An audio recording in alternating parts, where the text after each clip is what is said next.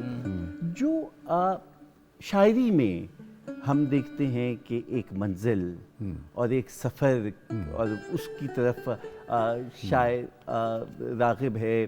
یہ جو شعر میں ہمیں ایک سفر کی کیفیت ملتی ہے، شاعری نے جس طرح سے سفر کو لکھا ہے، اور اگر باقاعدہ سفر نامے میں آئے تو میر تقی میر کا دیوان غالب یا وہ کیا پوچھو بودباش پورب کے ساتھ پورب کے سامنے ہم کو غریب جان کے ہنس پکار کے. دلی جو ایک شہر تھا عالم میں انتخاب، رہتے تھے یہاں منتخبی روزگار کے، اس کو فلک نے لوٹ کے ویران کر دیا، ہم رہنے والے ہیں اسی اجڑے دیار کے. اور دوسری طرف دیوان غالب میں ایک ہی غزل ہے کہ جس میں یہ سمجھ میں نہیں آتا غزل کے پیرائے میں نظم لکھی گئی کلکتہ کلکتے کا جو تو نے ذکر چھیڑا ہے ہم نشی، ایک تیر میرے دل پہ وہ مارا کہ ہائے ہائے. تو یہ جو شعر میں سفر نامہ آیا، میر کا ایک بہت ہی عمدہ شعر ہے جی کہ کیا جانوں چشم تر سے ادھر دل کو کیا ہوا، کیا جانوں چشم تر سے ادھر دل کو کیا کیا ہوا، ہوا، کس کو خبر ہے میر سمندر کے پار کی. واہ واہ واہ واہ، بہت واہ، اچھے. اس کو خبر ہے میر سمندر اب یہ سمندر کے پار کا جو سفر ہے اور سمندر کے پار کی جو دنیا جستجو ہے ہے، وہ کیا ہے وہ کسی کو معلوم نہیں ہے. اور میر نے اس کو کس طرح سے اپنی محبت کی کا جو ایک پیرایا ہے ان کا، اس سے کس طرح سے انہوں نے مربوط کیا. دوسری مثال اس وقت میرے ذہن میں آ رہی ہے آتش کی. آپ نے انٹرو میں بھی آتش کا شعر پڑھا تھا کہ سفر ہے شرط مسافر مسافر نواز تیرے. اسی غزل کا مقطع ہے، کیا کمال کا مقطع ہے جی کہ تھکے جو پاؤں واہ، تھکیں جو پاؤں تو چل سر کے بل نہ ٹھہر آتش، واہ واہ، گلے مراد ہے منزل میں خار راہ راہ میں میں. ہے. میں ہے. واہ، تو شاعری بھی ایک طرح کا سفر ہی ہے، اور یہ سفر جو ہے یہ ذات کا سفر ہے. اور ذات کا سفر ایسا ہے کہ یہ اندرونے سے بیرونے کی طرف، باہر کی طرف کا ایک سفر ہے، یا باہر سے اندر کی طرف کا ایک سفر ہے. آپ یہ دیکھیں گے یہی دو کیفیتیں آپ کو نظر آئیں گی. یا تو وہ اپنی حیثیت سے موضوعیت کو معروضیت میں بدلتا ہے، اور وہی معروضیت جو ہے وہ آفاقیت بن جاتی ہے. تو کیا کبھی ذات کے اس سفر میں کوئی خود شناسی کی منزل تک پہنچ پایا؟ بے شمار میرے خیال میں تو ایسا تو دیکھیں، میں سمجھتی ہوں کہ شاعر جو ہے اس کو کیا کہا جاتا ہے، ان کو ہمیشہ یہی کہا جاتا ہے وہ اپنی دنیا میں رہتے ہیں. تو وہ ایکچولی اس دنیا کے باشندے نہیں ہوتے، وہ ان کا کہیں اور پرواز ہوتی ہے تو وہ شاعری کرتے ہیں، چونکہ ان کی پہنچ وہاں تک ہوتی ہے جہاں تک ایک عام شخص کی نہیں ہو سکتی. چونکہ جب تک اس کی خیال کی، ان کی تخیل کی پرواز وہاں تک نہ ہو وہ شاعری نہیں کر سکتے. تخیل کی بات کی، جی سفر کی بات کی. شاعری میں دو سفر ایسے ہیں، اور اردو شاعری میں بطور خاص دو سفر ایسے ہیں جو مذہبی نقطۂ نظر کے ہیں، لیکن نعت میں اگر واقعہ معراج نہ ہو. ایک سفر وہ ہے سر لامکاں سے طلب ہوئے سوئے منتہا وہ چلے نبی. تو یہ انداز ایک سفر وہ ہے. اور دوسرا اسرت کا وہ سفر ہے کہ جس کو تاریخ نے تو اپنی تمام جزیات کے ساتھ محفوظ کیا ہی ہے، لیکن اس سفر کو شاعری اور ادب نے اتنا محترم کیا کہ مرثیے کی پوری صرف اس کے ہاتھ میں. بالکل کہ میرے سامنے وہ ہے کہ 28 رجب کو سبت پیمبر امام عالی مقام روانہ ہو رہے ہیں. فرزند پیمبر کا مدینے سے سفر ہے، سادات کی بستی کے اجڑنے کی خبر ہے. درپیش ہیں وہ غم کہ جہاں زیر و زبر ہے، گل چاک گریباں ہیں صبا خاک بسر ہے. گل رو صفت غنچہ کمر بستہ کھڑے ہیں، سب ایک جگہ صورت گلدستہ کھڑے ہیں.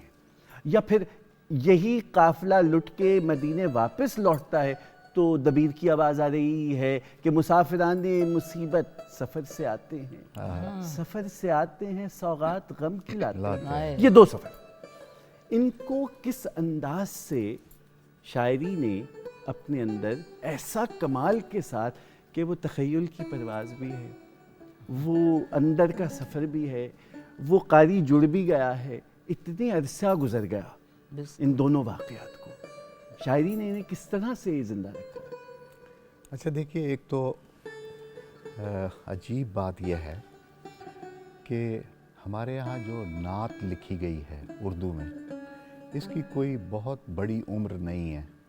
مثلاً اگر آپ پیچھے جائیں تو حالی کی جو نعت ہے اے خاصہ خاصان رسول وقت دعا، یہ ایک بڑی نعت ہے. جی. اس کے بعد ہمیں ظفر علی خاں اور دوسرے نعت گو اور جدید نعت ہمیں نظر آتی ہے. لیکن نعت سے پہلے شاعری کے اندر معراج نامے باقاعدہ شاعری کی ایک صنف کے طور پہ موجود ہے. جی. اور وہ اس میں تمام معراج کی جو واردات ہے، جو روحانی اور جسمانی واردات ہے، اس کا ذکر جو ہے ان معراج ناموں کے اندر ہمیں ملتا ہے. اور یہ معراج نامے جو ہیں یہ زیادہ ان کی بڑی تعداد جو ہے وہ دکن میں لکھی گئی ہے. اچھا. اور اس کے بعد پھر یہاں شمالی ہندوستان میں وہ لکھے گئے. تو وہ جو معراج نامے ہیں وہ نعت کی ابتدائی شکل ہیں. اس سے نعت نے جنم لیا ہمارے یہاں، نعت کی صنف نے جنم لیا ہمارے یہاں، اور ایک بڑا سفر نعت کا اب تو باقاعدہ ہر شاعر نعت کہتا ہے، اور نعت کے باقاعدہ مجموعے جو ہے شاعروں کے ایک سے زیادہ موجود ہیں، اور نعت کی باقاعدہ ایک تحریک ہمیں نظر آتی ہے. اچھا، نعت کا ذکر ہوا اور سفر کا ذکر ہوا، تو بینا ایک سفر تو معراج ہے، آپ اس پہ بات کریں گی، ایک ہجرت بھی ہے. اور ہجرت کے سفر پہ جناب افتخار عارف کا کیا وہ شعر ہے کمال کا کہ نسبت یمن قدم کر گئی یثرب کو حرم، وہ نہ جاتے تو مدینے کی طرف جاتا کون. یہ وہی بات ہے جو ابھی آپ قرۃ العین حیدر کے حوالے سے بات کر رہے تھے. ابھی آپ نے معراج کی بات کی، تو معراج کے بارے میں اس واقعے کے بہت سے انداز ہیں سوچنے کے. اس کے اوپر بہت سی ہمیں ایسے توجیحات ملتی ہیں کہ وقت کے ساتھ اس کے اور روشن انداز سامنے آئے، اور بہت کھل کے بات ہو جاتی ہے معراج کے بارے میں، اور اس کی ایسی ہمیں گواہیاں ملتی ہیں جو کہ آج کے ہمارے جس طریقے سے ہم آج کے دور میں رہتے ہیں، آج انفارمیشن ٹیکنالوجی کے دور میں، اب ہمیں وہ چیزیں واقعی میٹا فزیکل فارمز جو ہیں لائف کی، جو حقیقت ہے، جو انسان کی اور ہمارے ساتھ پوری کائنات جس طرح اور رب کے ساتھ ہمارا جو تعلق ہے اس کے ساتھ جو جڑا ہوا ہے، وہ ہمیں ایک پروو ہے. تو معراج کا واقعہ جو ہے وہ اسی بات کی ایک گواہی ہے کہ آپ ایک واقعے کو ایک جگہ سے کیسے پہنچ سکتے ہیں، اور وہ اب یہ ہے کہ آج ہمارا میسج پہنچ جاتا ہے. بالکل. ہم وہاں سے ایک میسج کرتے ہیں، ہم ہزاروں میل دور سے، ہم دوسرے کانٹیننٹ سے پہنچتے ہیں، اور کوئی ہمیں تار نظر نہیں آتی، کوئی سفر نظر نہیں آتا، لیکن سفر مکمل ہو جاتا ہے. اب آپ مجھے یہ بتائیے، یہ تو ابھی ہمیں یہ میٹا فزیکل ہمیں، لیکن اگر اگلی دور کی بات دیکھیں، اگر آپ سائنس کی، چونکہ سائنس جو ہے وہ بالکل بھی سائنٹسٹ کا نالج نہیں ہے، وہ ان کا علم نہیں ہے. میں یہ سمجھتی ہوں سائنس جو ہے وہ بھی رب کا علم ہے. سائنٹسٹ صرف اس کو جا کے پکڑتا ہے، اس کی اتنی شعور رکھتا ہے کہ اس کپ کو جا کے پکڑنا ہے. اچھا بینا، میں سائنٹسٹ کو واپس ادب میں کھینچ کے لاؤں گا. جی. تو میں اس طرف واپس آپ کو لاؤں کہ یہ جس طرح سے ایک تو معراج، جی، اور دوسرا سفر کربلا، بالکل، جو مرثیے نے معلومات، واقعہ نگاری، پورے منظر کشی، تو سفر نامے کی جتنی رومانویت، بالکل، اور سفر نامے کی جتنی خصوصیات ہیں وہ تو سب مرثیے کی صنف میں بھی ہیں، موجود ہے. بالکل. تو اس کو کیا منظوم سفر نامہ کہیں گے؟ ہے تو خیر دیکھیے مرثیہ ہے تو تاریخ، بنیادی طور پر تو مرثیہ ایک تاریخ ہے، اور ظاہر ہے جب آپ تاریخ کو بیان کرتے ہیں اور اگر اس تاریخ میں واقعات کا کوئی سلسلہ ہے تو پھر دیکھنا پڑتا ہے کہ وہ سلسلہ کہاں سے آغاز ہوتا ہے اور کہاں ختم ہوتا ہے.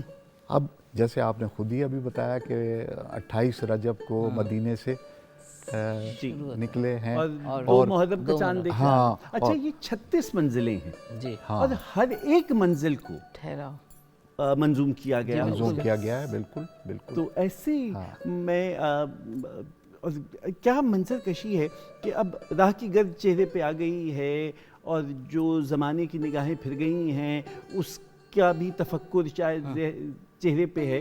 تو کسی نے لجام کو پکڑ کے سواری کو روک لیا اور امام علی مقام سے پوچھا کہ تم کون ہو؟